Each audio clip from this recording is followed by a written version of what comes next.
New at 10, we're taking an in-depth look tonight at earthquake faults here in the desert after yesterday's great California shakeout. Chief Meteorologist Haley Clausen spoke with a geologist about the faults that could make a big difference here in the Coachella Valley. The San Andreas Fault gets a lot of attention, and for good reason, but it's not the only fault nearby. Southern California Earthquake Center's community fault model shows just how vast the fault system is.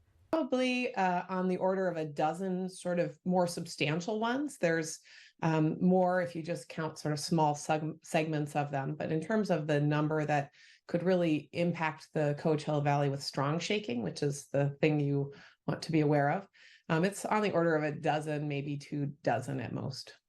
Scherer referred to the San Andreas Fault as, quote, the big winner, but noted other sources of major earthquakes could be the San Jacinto Fault and the Imperial Fault.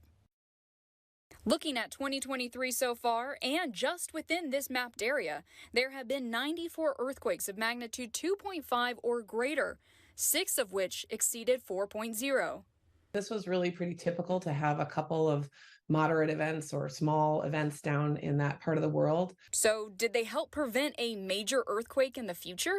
So they release a little bit of strain, but not enough to really satisfy what the tectonic plates need to move. At the end of the day, it's the shaking that matters, not the name of the fault. And it doesn't really matter if it's the San Andreas or the San Jacinto or some fault you've never heard of nearby. They can all produce really intense shaking if a large earthquake happens on them. So it sort of doesn't matter who causes it. What matters is how you're going to respond to it.